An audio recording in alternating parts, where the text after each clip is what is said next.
Hello, this is Destiny with PLR, Pure Light Radio. And this is Kaalidaas. Hello, everyone. Guess what? What? I did something really scary today. Scary. Ooh, what happened? I spent a lot of money. Okay. On what? It's really hard for me to do, but, well, maybe not that hard, but I bought furniture today for my new place. Well, that sounds nice. What'd you get? Yeah, I got a sofa and a couple of rugs and some other things. Nice. Yeah. So it was scary, huh? Well, I mean, when you spend that kind of money and you feel like you don't really have it and maybe you shouldn't be doing that and you kind of go, well, maybe I can do without that. But then on the other hand, you think, but I want something nice, that I want to make my home into a home and have a place where, I feel comfortable and, have a nice little retreat or something. Right. Well, I mean, that makes sense. So sounds like you're struggling with fully embracing abundance versus staying in the poverty mindset. Abundance? Abundance, yeah. Abundance is where you have excess of everything because the universe is infinite and it always supplies you with what you need. And then poverty comes from lack, comes from fear, comes from separation from the universe, thinking that, maybe you'll wake up one day and it'll cut you off. Well, yeah. Yeah, because I feel like I should keep my money in my savings instead of spending it, but then I kind of go, but then what's the point in having it in my savings if I can't enjoy it? Right, exactly. And it's kind of like having a good quality of life. Right. It's kind of like how much is your life worth? Like, how much is the quality of your life worth? Like that MasterCard commercial. It's like, this is this much and this is that much. But then it's like, but your life, it's priceless, right? So you can't really put a price tag on enjoying a quality life, right? But so many people do. Don't you feel like that? I mean, haven't you been judged for... A lot of people feel... Okay, what's that saying by Benjamin Franklin? A penny saved is a penny earned. Right. Or what else is there? They say, you got to save for a rainy day. Right. They say take care of the pennies and the dollars take care of themselves. Right? Yeah. But that's just part of that poverty mindset, because I feel like a lot of the people around me, including my family, have struggled with that poverty mindset. I mean, my grandmother, she was from the Great Depression, and she lived on a farm where they didn't have anything. She had to go to the well and pump it, and they grew their own tobacco and sold it. That was the way they made their money. So everything was earned by the sweat of her brow. So I can't blame her. But it's like she has money now, and she acts like, a roll of paper, a paper towel is too expensive, so she has to rip them in half, and she tries to reuse them, and it's kind of like, okay, so at what point is it now ridiculous that it's gone overboard to the extreme, Yeah. And I just feel like a lot of people have that in one form or another, and like you said, it's the quality of life, so I feel like they're not really practicing self-care or self-love, because that's really what it boils down to, right? Well, yeah. In my last home, I did sell my house, but I didn't have a lot of money to fix it up the way that I wanted or to buy new furniture. And half my house was empty too, by the way. So I didn't have it decorated or anything. I just made do. And I don't really want to live like that anymore. So I have my new place and I'm like, I'm going to fix this place up how I want it so I can actually enjoy living here. Right. So you're embracing poverty. I mean, you're not embracing poverty. You're divorcing poverty and you're embracing abundance with that. And you're struggling a little because you still were saying that it's scary. So you still have some of the fear that says that you have some of the fear there. And that's something that you need to work on a little, because if you can uproot the fear and get rid of it completely, you won't have to have that concern, because you will always be taken care of in one way or another, and the universe will provide for you. But you have to have, the more trust and faith that you have, the more doors and opportunities and things come to you, because thoughts are things. And we talked about that in the last podcast about mantras and the law of attraction. Oh, yeah. Yeah. So like when you're thinking negative thoughts and worries and concerns, that's what you're bringing to your doorstep, like I said before. So if you are practicing abundance, you want to really dive into the ocean. You don't want to kind of put your feet in and then check out and then I don't know, there could be a shark in that water, but why is Timmy swimming over there and nothing's eating him? I mean, he seems fine. And then there's another person though on the other side of the pool that's getting eaten by a shark, and you're like, but look at that person, they're drowning down there and dying. So well, my mom used to swim with those water moccasins, those snakes that swim in the water. Aren't those dangerous? Yeah, well, she didn't find out until later, but she was told when she was a kid that it was okay to swim with them because they can't bite you when they're in the water. And she believed it. And you know what? She never got bitten. And then it wasn't until she got older, she was an adult, and she was telling me, she's like, oh my gosh, I found out later that they do bite you when they're in the water. But so she's like, all this time I was swimming with these dangerous snakes. See, because she didn't attract it. She didn't have the fear, right? Like, that's funny, but it actually is true, because even the ancient Egyptians, they had like a chamber that had water in it and crocodiles, and they had initiates swim through because they had to conquer that, like become free from fear completely. How do you know this? Well, I've read about things like this, and they have found evidence that exists. So, and there's like inscriptions that depict these crocodiles in there.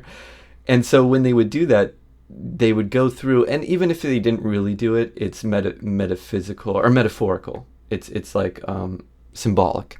So they're swimming through this thing, and if they have fear, the crocodile's going to eat them.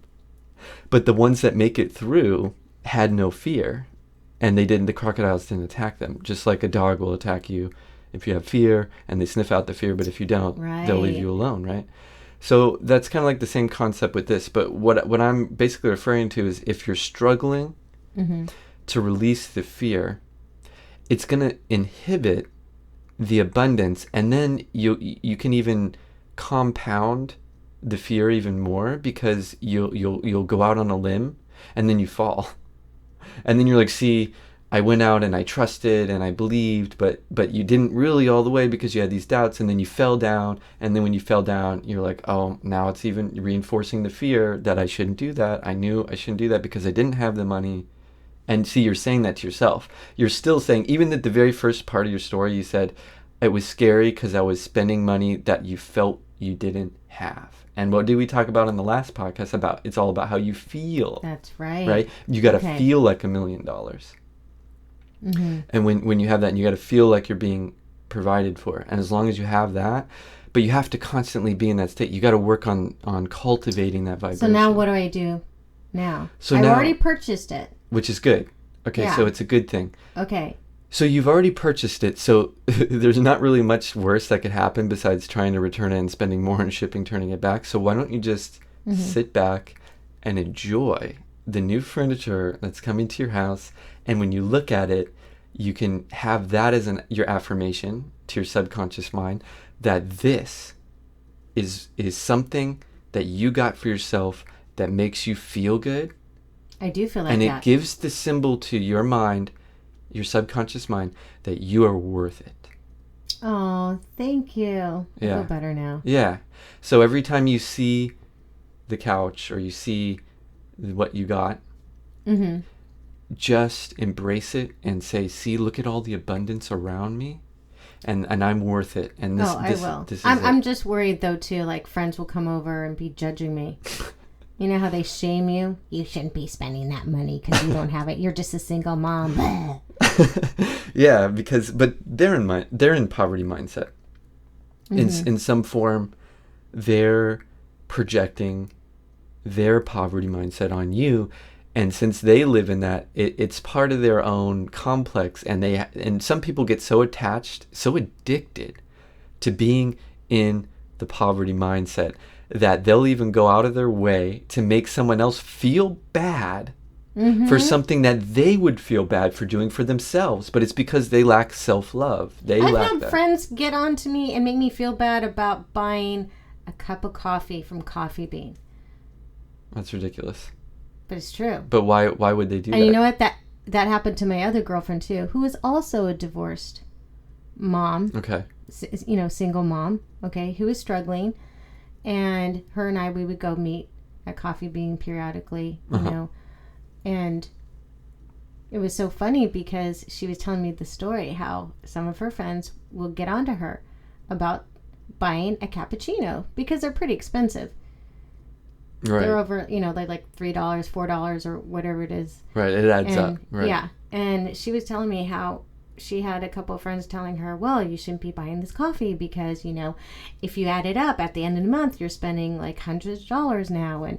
And my girlfriend was just like, but I don't buy anything else for myself, and I just want to treat myself and feel like a normal human being and not just live my daily life like, oh, well, I can't have that, and I have to deny myself of this and that. And why should I live like that? I don't live in Kenya. I don't live in a third world country, It's like, what's the point then at that point too? Yeah. What's the point of living? Exactly. So it's sort of like, what do you do then? If you don't really have a lot of money, but you don't want to feel deprived all the time. Well, that's where, you don't want to go into a ridiculous extravaganza and say, hey, look at me, I believe in this abundance so much, I'm going to spend all my money and be frivolous. I'm not going to recommend to do that. Mm-hmm. But as far as treating yourself with something simple, like you were saying, your girlfriend, she spent most of her money on her children, and she barely spends anything on herself, right? Well, she didn't go out and buy clothes and jewelry and those types of things. So she's not being excessive, right? Which is considered an imbalance. But it's also an imbalance. People have to recognize that by being self-denying as far as what you deserve to have, which is a basic joy like that, when you deny yourself that, it's also an imbalance. So it's not healthy. So it's kind of like saying, well, I know I should eat better food, but I can't afford it, so I'm going to go to McDonald's and get the $1 hamburger. But what is that doing to your health? And then in the end, how much do you pay for your medical bills? So in the end, it also comes down to self-care, because making yourself happy with that little joy actually is fueling her and whoever else is doing that in a huge way. Because that's emotionally feeding yourself too. Because when you drink that coffee or you eat that special food or something that you like, or watch your movie or your TV series or whatever that you have to pay for because, Time Warner's not free or whatever you have is not free, you're treating yourself, but that's fueling you to want to go forward. Because if you don't reward yourself, we have in our brains we have the pleasure-pain concept, right? Pain we want to avoid and avert. Okay. And pleasure we want to go to, right?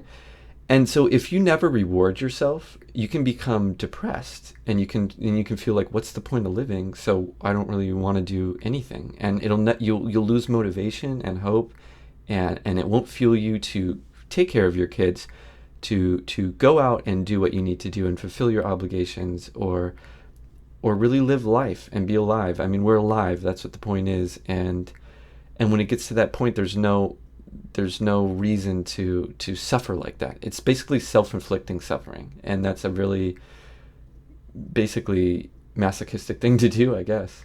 Well, then it kind of makes me think of, okay, what's the difference then? Okay, how do you know when it's too much, where you don't want to spend all your money, you don't want to go into debt either, but you don't want to deprive yourself and be, like you said, in that poverty mindset? Well, that's where you need to do the work, because people mostly don't know the tools, or if they know the tools, they don't do the work. And what that is what we talked about in the last podcast, as far as using the mantras, aligning with the abundance. If you don't have a lot of money personally, that doesn't mean you can't attract somebody in your life that has it around them, and that want to help you out. And there's a lot of people, they'll say, oh, well, this person, they did it all on their own, and I don't want to do that because I have pride, basically. That's what they're saying. But in reality, even the president has a cabinet. They have people around them. They got a team that's going to help them. So what you do is you align with that abundance, which is either going to open a door for yourself personally that will get you money somehow or provide you with what you need, or you're going to attract another person in your life that's going to provide that for you, or going to open the door for you or show you the way to get that. Okay, but it's not like you're using people. I mean, maybe some people will think like you're an opportunist or something like that, and that's kind of viewed as a bad thing. I'm not saying to prey on people and try to use people as tools to get what you want. But I understand. It's kind of like the old saying with water seeks its own level? Yeah, birds of a feather flock together. So Right. It's like you attune to the higher vibrations through the mantras, through the law of attraction, through the positivity, the optimism, and I call it like a realist optimism. So you know the wind's turning one way, and you're not denying it, saying it's not, and you're also saying I don't control the wind, but I control my sail, and I'm going to move the sail this way, and I'm hoping that the wind will change, but I'm taking the action by moving my sail to accommodate for the wind now. So it's kind of like you're happy where you're at, but you're striving for more in a way. So you're adjusting and having this optimist realism, and you're doing the work with the mantras and the law of attraction so that you vibrationally connect to the source of the abundance, which is the source of the universe, or God, and that will manifest in your life through a person, through a job, through something, through abundance in different ways to fulfill the needs that you have. Like you were saying before in our last podcast where you mentioned about vibrations. Right. And if you're on a higher vibration, you can attract someone on a higher vibration too. Correct. So but it has to be genuine. It has to be a genuine. Yeah, of course, yeah. Yeah, see, like, that's the thing I'm feeling with you, and a lot of people are probably in that same boat where they're like, yeah, no, I believe in the abundance, I know it's there, but then they keep feeding into their fears and imagining the worst outcomes happening, and that's what's causing them to not really jump into that ocean of abundance, and it's blocking I'm afraid of running out of money. Right. And then going, oh my gosh, what am I going to do? But that's still a limited, fear-based mindset, and that's what you're struggling with releasing, because once you release it and let it go, you fully dive into the universe of abundance and trust and feel it, that it's going to take care of you, and it is. Like, okay, my spirit angel is named Menadel, okay, and what Menadel means is God provides. And I felt like that angel was assigned to me, or is my angel, because that's my lesson for this life, is that God provides for my welfare. And I need to trust that that's going to be there 100%. And it doesn't mean that I don't have my part to do. Like, everybody has their part to do, and that's where it can also fail. It's like God's there, he's ready to give you the gifts, and then you're like, I don't see it. I don't want to open it, or I'm not ready. Or there's a lot of things where we are the ones that are blocking the light. We're the ones blocking the abundance. We're the ones responsible for our own poverty. And like I said, the Pleiadians talked about how we, with our thoughts, create our own reality literally. So by what you think about, you bring about, literally. So when you have that knowledge, how you use that is how you experience life. And as long as my grandmother or anybody else is thinking this way, in this poverty mindset of there's not enough, I'm always going to run out, even if you have abundance around you, you won't feel like that. And there could be someone in a third world country, if they came into the same place that person with the poverty mindset, they would feel like they're living like a king or a queen, because to them, they see all the abundance because they were around poverty. Real poverty, okay? I'm talking about starving people with the ribs poking out, okay? That's so weird that you mentioned that, because my son was just talking about that today. Was he? Yeah, and he was talking about, oh my gosh, he's going to kill me, because I don't even remember what it was he was talking about or who these people were, but he was just astonished how they were so appreciative of having running water. Right. And to them, see, even having running water, they're feeling good. Mm-hmm. But why do we, being all around abundance with clean water that's practically free to us compared to what they have to do to get their water, and have much more than that, actually, because we have access to better foods, Mm-hmm. we have access to opportunity that they never would have. And how come we feel like, oh my God, I'm going to run out? And yet we're such an unhealthy country, Right. as a whole. Right. Well, because we're obesity is off the charts, right? I Right. mean, a lot of people are obese in this country. But that's why they say hustle like a foreigner, because Oh. when a foreigner comes over, they're motivated and because they see the opportunity. But when you're born on the couch and you have a TV in front of you, you're not really motivated because everything's provided for you already, and you don't really feel like you need to go strive for anything because you already have it all. Well, do you think you have to be like that in order to... No, this is where I was saying you should be content with what you have, but always strive. So it's like you're happy and content with what you have, but it doesn't mean you need to be docile and sit there and say, I don't need to do anything. But you need to strive for more so you can always be going for that abundance. Then why don't people do it, though? Because they become complacent with what they have and they become lazy.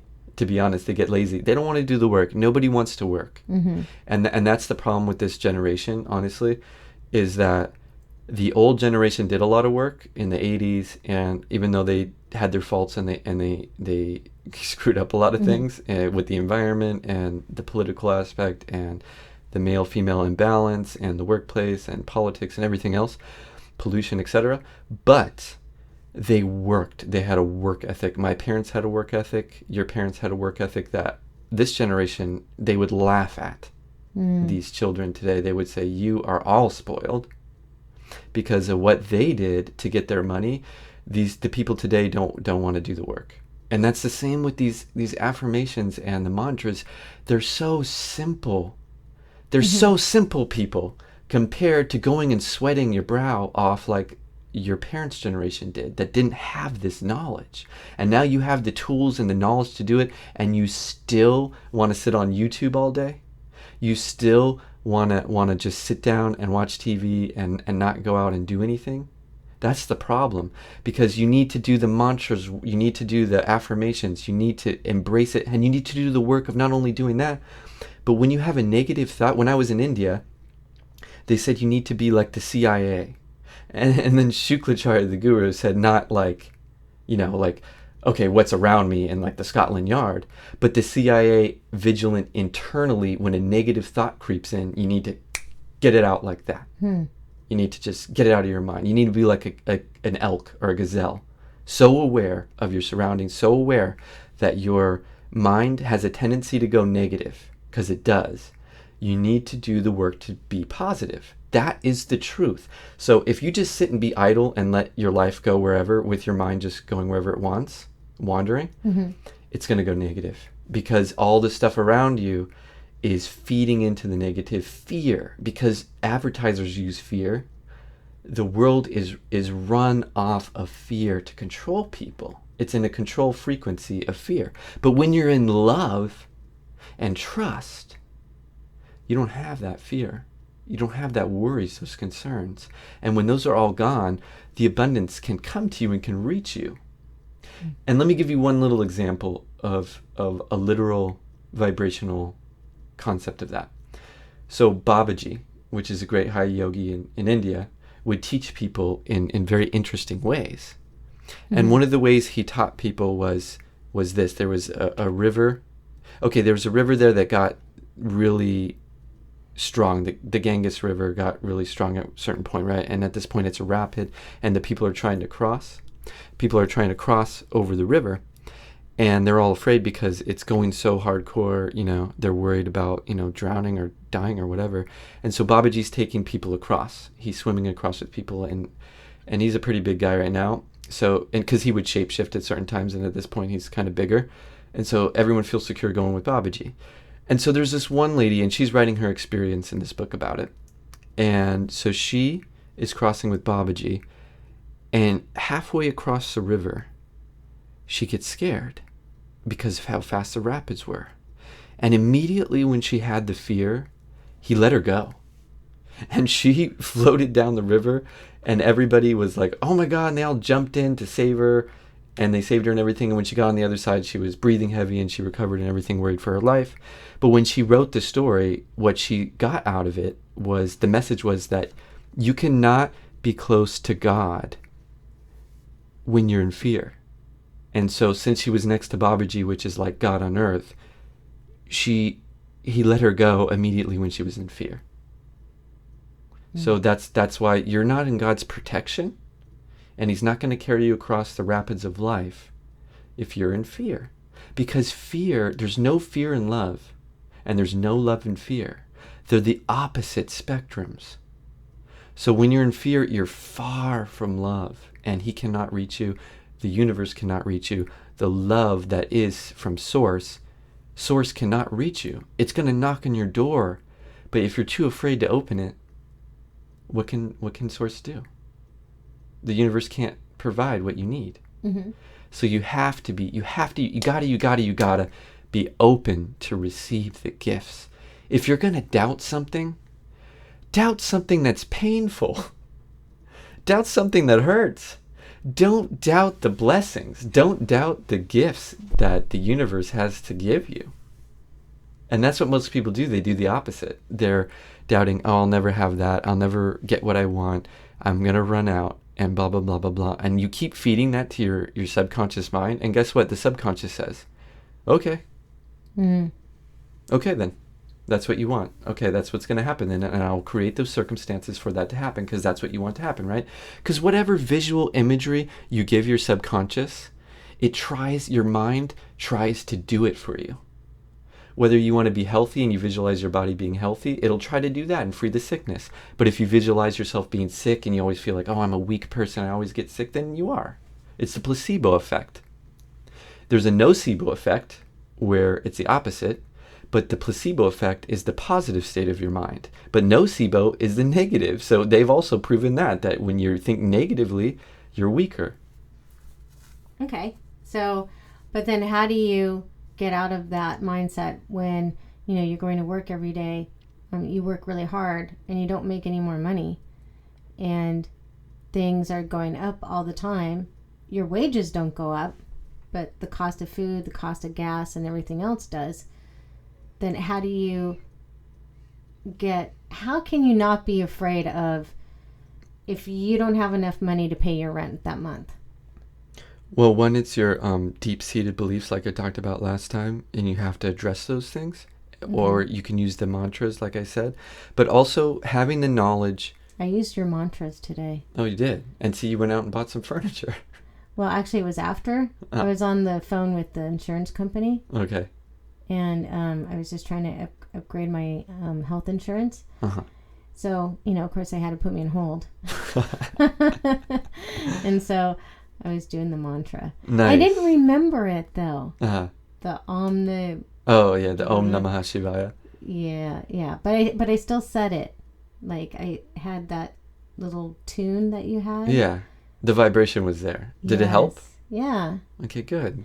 Yeah, the only thing, I said it a couple of times when the lady on the phone, she had answered it, but I didn't hear her. She said, hello, and I'm still doing it. She heard me say it. I'm like, oh, I'm sorry. That's Here funny. That's funny.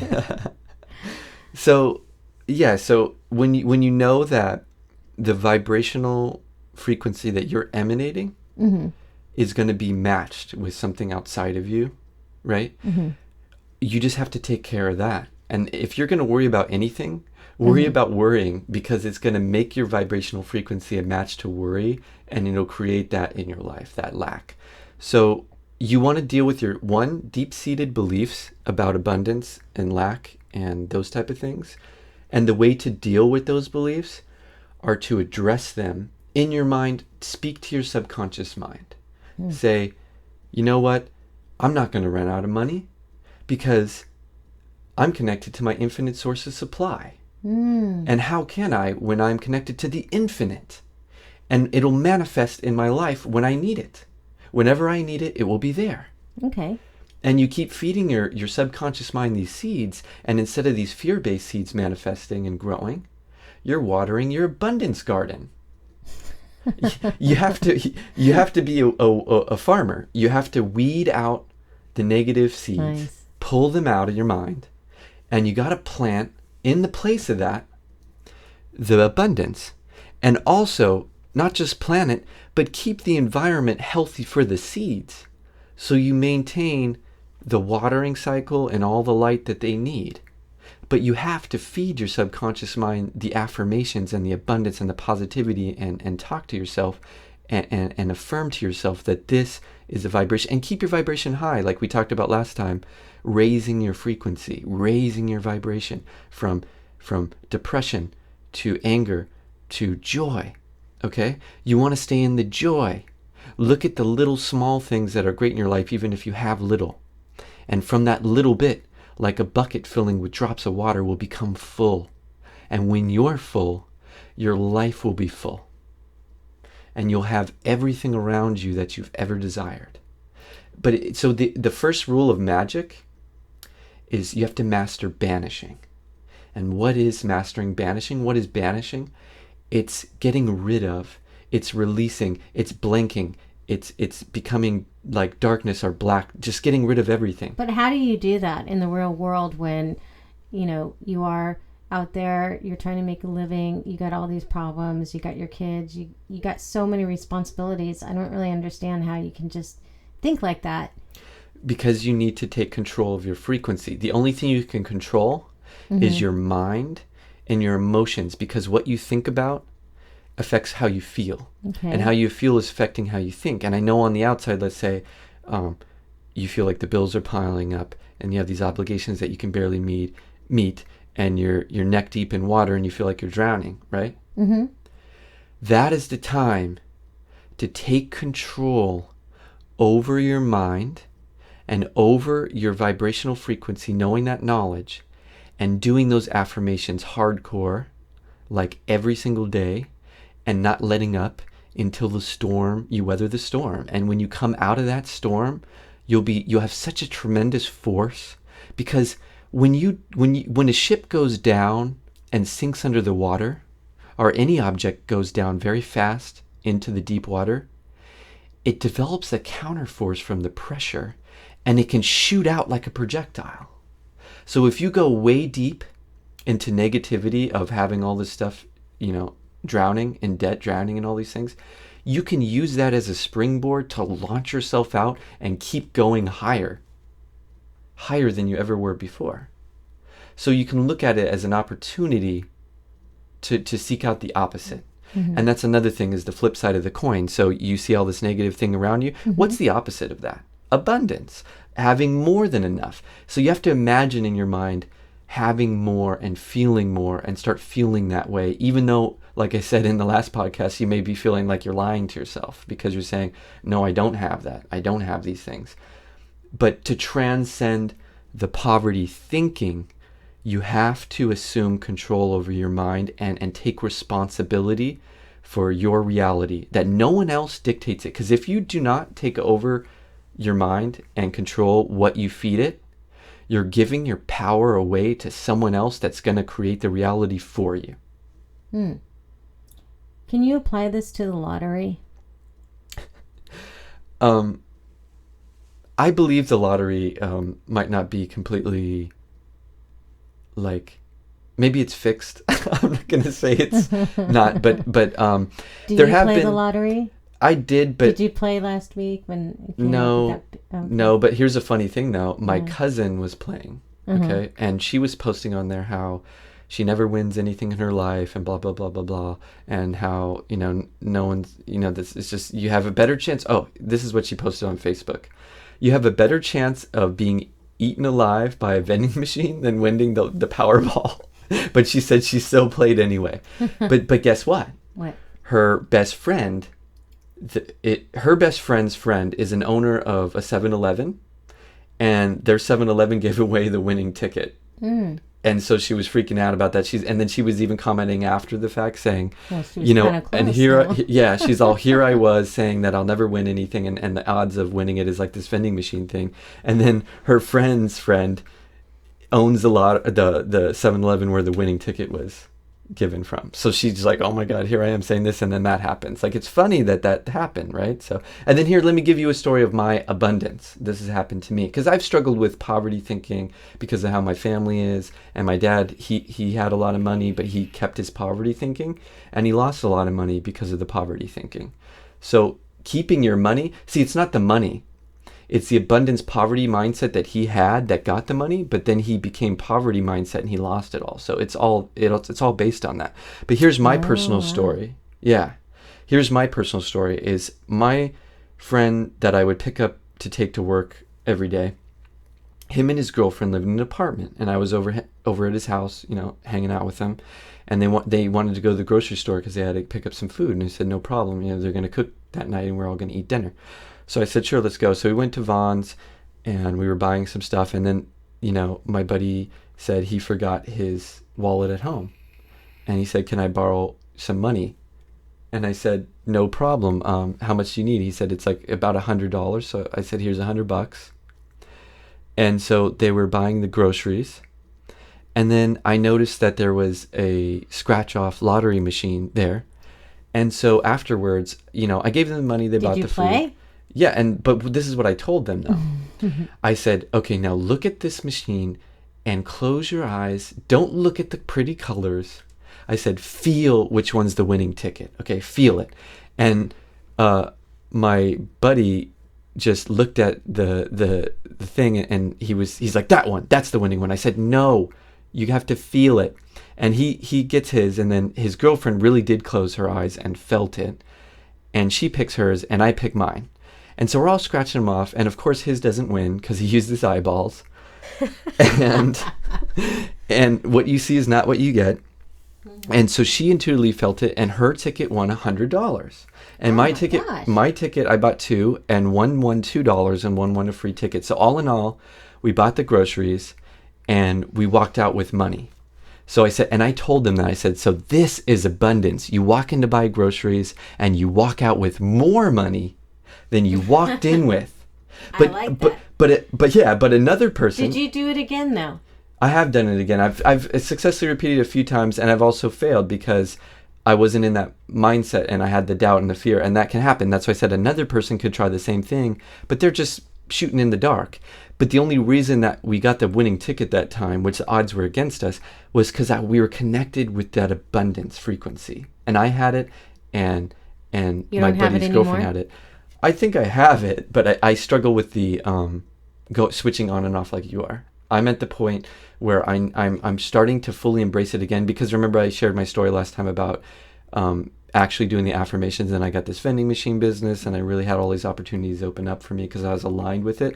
I really am working on aligning right now with that, and I do feel like I'm coming back into that vibration, and I'm going to consciously work on maintaining, and I feel like doing these podcasts are getting me more focused on, Good, because the next time we talk, I hope that it'll be that you win the lottery.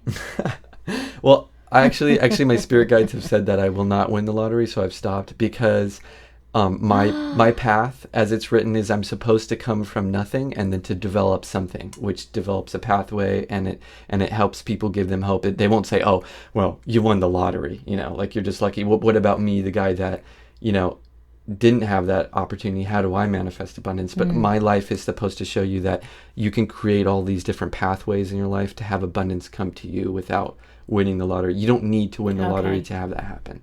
And I will be living proof of that. I already have been, but on a bigger scale I will be. And I'm going to be more consistent. Like I said before, I fell off the bandwagon, and remember my snowball, it melted. Because I created hell and my snowball momentum melted. But I'm developing the snowball again, but this time I intend on keeping it rolling and not letting that stop. Okay, I'm going to hold you to that. Hold me to it, because I will check in and I will give you the update. I'll let everybody know on the podcast that what's going on with that, and update the people, so and you as well. So good. Yeah. So that's pretty much it. I think that wraps it up for transcending poverty thinking and fully embracing abundance. Awesome. Well, thank you for that. I feel so enlightened. Good. And I'm going to go home and enjoy my new furniture. Yes, you will. Yeah. And that's the sign to yourself that you are worth it. Yes. and that abundance is all around you. Every day that you wake up, you see it. Thank you. And people, do not shame me. Yeah, if you're out there and you have poverty mindset and you're struggling with that, don't spread your disease of poverty mindset to other people. Be happy for people. Yes. Someone you know buy something special for themselves. Just yeah. You know there was an urban rapper, Jadakiss, that said a good quote that I like. He's an underground rapper, and he said, "Ooh, underground." And he said that congratulate because everything else. Oh no, this is Exhibit. I'm sorry. He said, congratulate because everything else will be seen as hate. And I thought, that's true because it is that. Yeah. Just congratulate them. Be happy for them, truly. And don't have jealousy. Yeah. You don't need that. You'll get yours too. Just attune your frequency to that. It doesn't mean you can't have it. You can like too. That. Yeah. Me too. And I've taken that with me. So don't coffee shame me anymore. Don't coffee shame her. And don't coffee shame anybody else. Stay in the abundance. And the infinite source of supply will be yours. Thank you. This is Kaalidaas signing out. Have a wonderful evening or day, wherever you're from. And Mother Destiny, modern Mother Destiny here with her coffee stories that we all love and adore. Mm-hmm. And goodbye. Bye.